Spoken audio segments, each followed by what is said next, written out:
British fairies, often called the fair folk, good neighbours, or people of peace, belong to a living tapestry of belief that threads through England, Scotland, Wales, and the Isle of Man.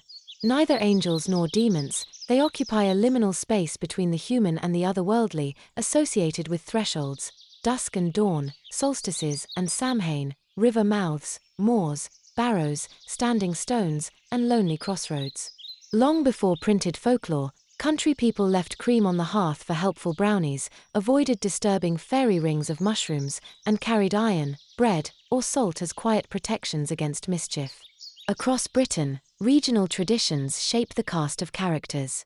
In Scotland, tales speak of the seelie and unseelie courts, the kindly and the perilous hosts who ride on storm winds. Robert Kirk's 17th century Secret Commonwealth describes their hidden society beneath green hills, Scythian. Wales preserves stories of the Tylwch Teg, bright, beautiful beings who dance on remote turf and sometimes steal away mortals to teach them music, returning them changed by otherworld time. In the north of England, hearth spirits such as brownies and hobmen help with chores when properly respected. Neglected, they sour into boggarts. Cornwall's pixies are playful wayfarers, fond of leading travellers astray on misty paths.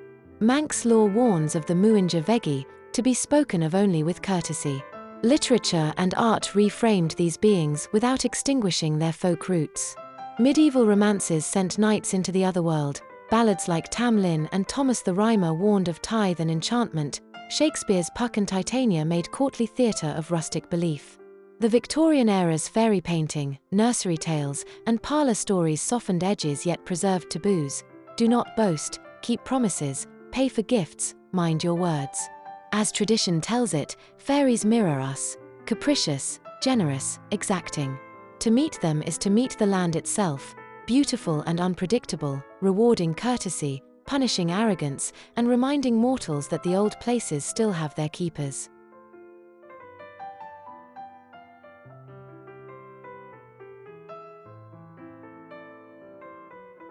Fairy Glen, tucked into the hills above Oog on the Isle of Skye's Trottenish Peninsula, feels like a pocket-sized landscape lifted from a storybook. A short drive up a single-track lane leads to a shallow valley scattered with miniature, grass-covered cones, rippled terraces, and rocky outcrops. The effect is uncanny, a highlands panorama rendered in small scale, where the contours invite you to wander, climb, and look back over looping sheep paths and mirror-still lochans. Despite the name, there's nothing supernatural about the landform itself. Fairy Glen sits on the edge of the Great Trottenish Landslip, and its mounds and bowls are the result of ancient slumps, erosion, and glacial shaping rather than the work of mythical residents. The geology is a mix of basalt and softer sediments, where the softer layers have weathered away. The tougher rock stands proud in neat, rounded knolls. Sheep keep the grass cropped, sharpening the miniature quality of the scene. At the glen's heart rises Castle Ewan, a crag of columnar basalt that looks like a ruined keep from a distance. A short scramble up its steps of rock leads to a natural platform with far-reaching views, down to Oog Bay and across to the Waternish Peninsula on a clear day. The ledges can be slippery after rain, and the drop is real, so take care, especially in wind. Around the base of Castle Ewan you may notice spirals and rings of pebbles. These are modern, visitor-made arrangements rather than ancient features. Local crofters and conservation groups ask that stones be left where they lie so the glen can heal from the scarring and wildlife isn't disturbed. Fairy Glen is small enough to explore in an hour, but it rewards lingering. Morning and late afternoon light grazes the slopes, picking out the geometry of the mounds.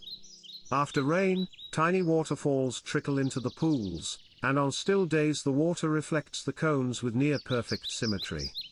In summer, midges can be lively. In winter, frost turns the grass to silver and the paths to glass.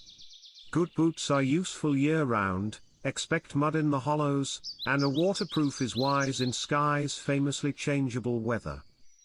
Although the place feels hidden, it is no secret. Parking is limited along the verges and in a small informal area. Be prepared to reverse carefully on the single-track road and always leave access for farm vehicles.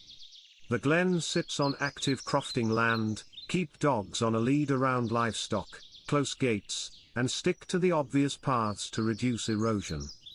Drones and amplified music are discouraged. The scale and soundscape are part of the experience.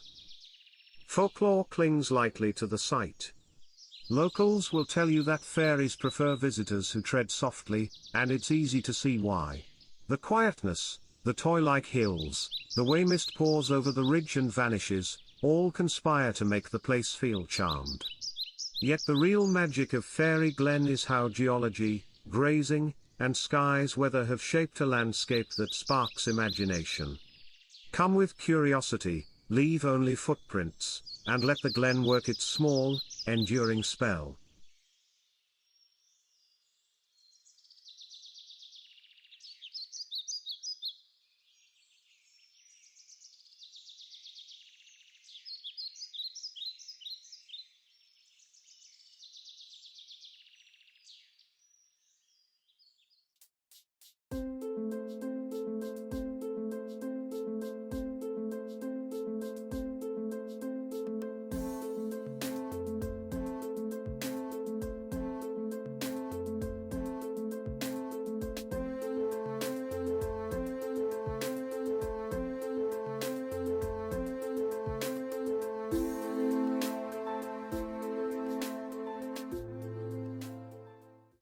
Добрый день, дорогие друзья! Сегодня приглашаем вас на немножко необычную прогулку по Оксфорду. Прогулка, где мы вам покажем несколько волшебных маленьких дверей, мимо которых можно пройти, просто не заметив их.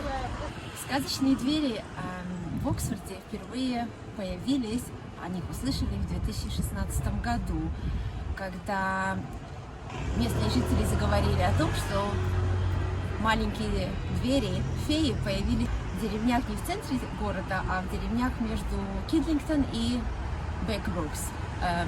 И в то время появилась страница на Facebook, которая приглашала детей пройти такой трейл в поисках дверей феи, пройти в таком заповеднике и найти каждую маленькую дверь феи.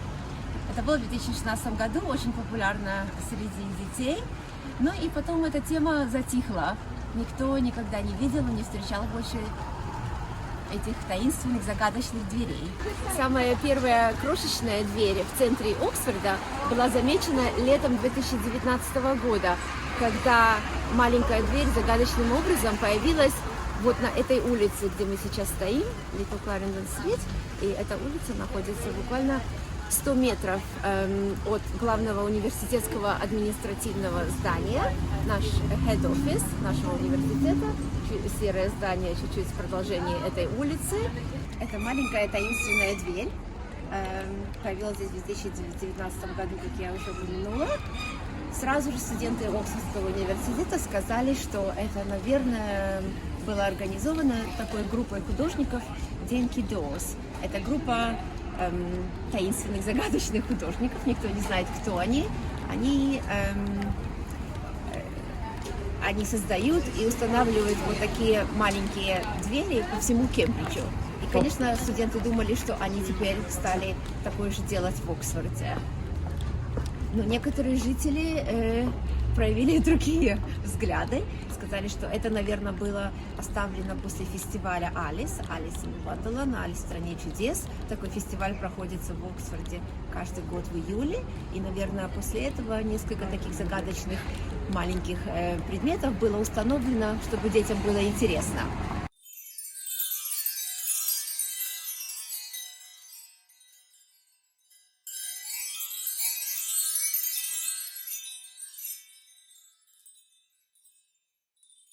В прошлом месяце, в апреле 2021 года, наша местная газета Oxford Mail опубликовала статью, в которой оповещалось, что была замечена в Оксфорде новая маленькая дверь, Tiny Doors, недалеко от Мертон колледж и недалеко от Нью колледж. После этого местные жители также подтвердили этот стейтмент, это высказывание, когда они сказали, что гуляя во время локдауна в центре города, они тоже заметили эти двери, которые появились внезапно в апреле этого года.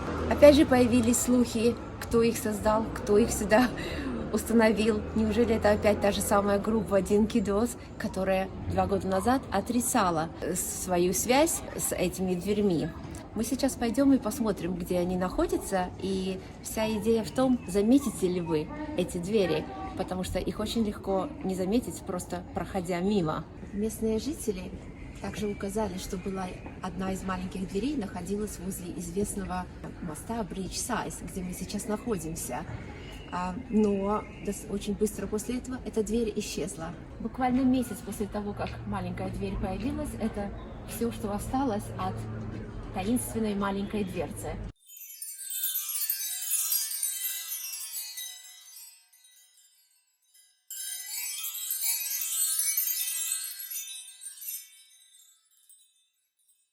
Дорогие друзья, сейчас мы находимся возле входа в Нью колледж. Этот колледж так и называется, новый колледж, Нью колледж. Он известен многими известными алумнами, включая того, что здесь учились актеры Кейт Бекинсейл, Хью Грант, известный английский актер, с которым вы, наверное, знакомы. Вот это и тихая улочка, но многие здесь проходят туристы, так как на этой улице снимается много кинофильмов. Но люди проходят и не замечая такого интересного момента, что здесь находится одна из little tiny doors, таких magical, таинственных маленьких дверей, потому что это не на уровне их глаз. Вот посмотрите, все проходят, никто не замечает. А идея проекта в Кембридже, когда эти двери были установлены, это в том, что двери, они открывают надежду, чтобы у людей поднялось настроение. Такая вот идея, что была создана этой компанией в Кембридже, чтобы улучшать настроение проходящим людям.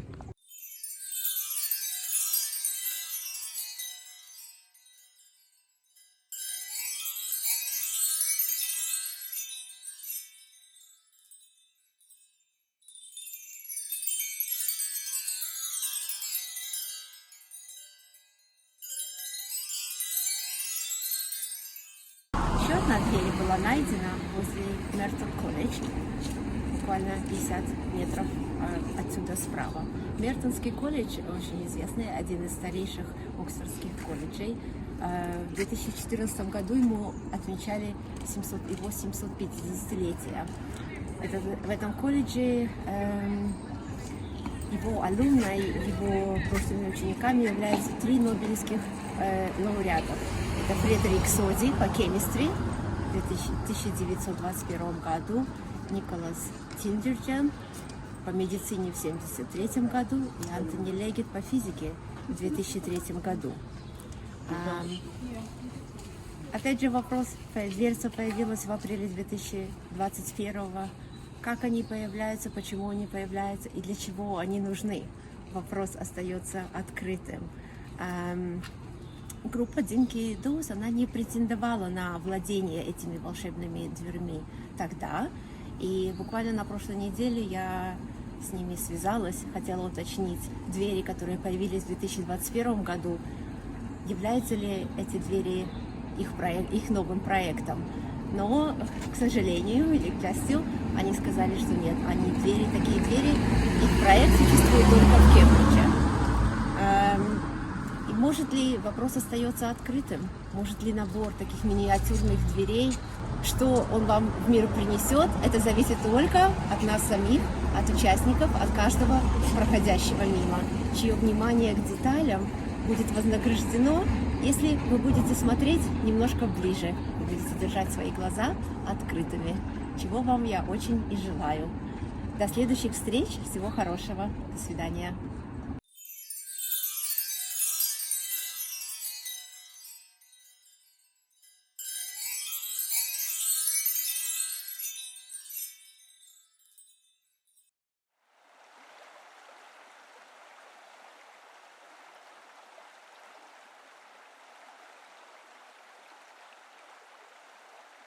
The fairy pools lie at the foot of the Black Coolin in Glen Brittle on the Isle of Skye, a chain of crystal-clear cascades and rock basins that look as if a mountain stream decided to pause and catch its breath.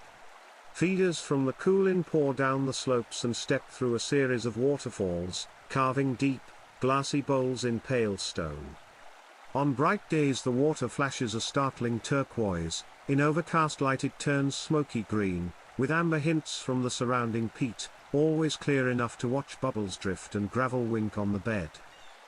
From the roadside car park in Glen Brittle, a well-trodden path crosses the moor toward the pools, an out and back walk of roughly an hour or two depending on how often you stop.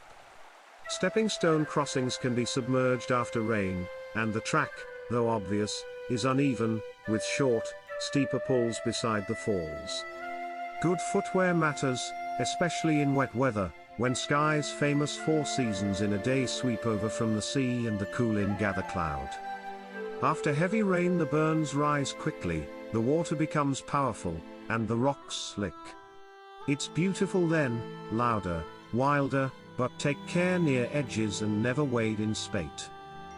Wild swimmers love the fairy pools, and with reason. The basins are cold and shock clear, fringed by natural ledges that make careful entries possible when levels are safe. Even in summer the water is mountain cold, a wetsuit and neoprene socks turn a brief gasp into a lingering float.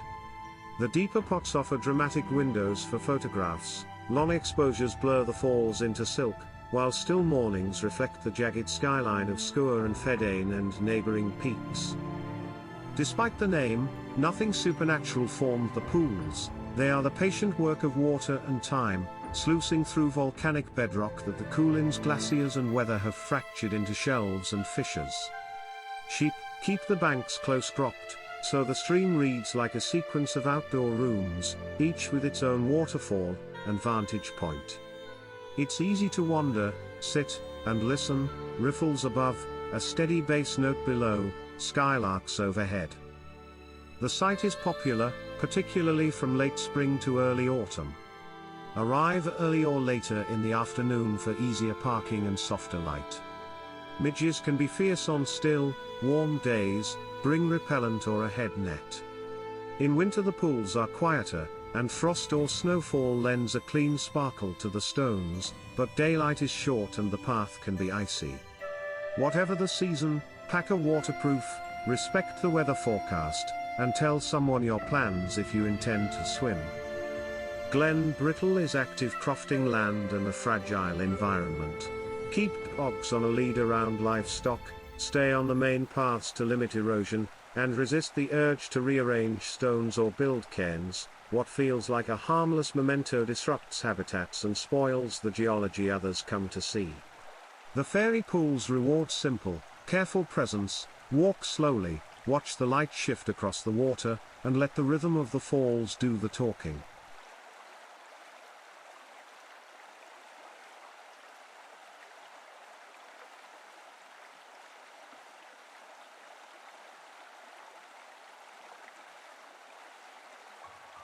The lore of British fairies endures because it speaks to something both ancient and universal, the sense that the natural world is alive with presences just beyond human sight. These beings, whether the gentle brownies of the hearth, the regal and remote queens of the Seelie court, or the trickster pixies of Cornwall, embody the beauty, danger, and mystery of the landscapes they inhabit. Their stories preserve an older way of seeing, in which hills, streams, woods, and moors are not inert scenery but enchanted spaces with rules, guardians, and their own rhythms of time. Part of their power lies in their duality. Fairies in British tradition are never wholly good or wholly evil. They are unpredictable, like the weather sweeping over a heath. Acts of kindness can bring gifts or blessings, while a single slight, however unintentional, can provoke mischief or even disaster. This moral ambiguity mirrors the relationship between humans and nature, generous in harvest, harsh in storm, reminding listeners that respect and humility are key to survival. The fairy world also serves as a mirror for human behavior. Many tales carry implicit lessons: keep your promises, show hospitality, avoid greed, and treat all beings with courtesy. Through charm and cautionary note alike, the stories teach that our actions ripple outward, often in unseen ways. Even in an age of science and technology, these narratives remain resonant, offering imaginative connection to the land and to a collective heritage. Today, fairies live on in literature, art, and popular culture, but they also linger in place names, in local customs, and in the whispered warnings to tread softly near certain hills or pools. In the end, the fair folk are not only relics of the past, they are symbols of the timeless mystery and vitality of Britain's wild and storied landscapes.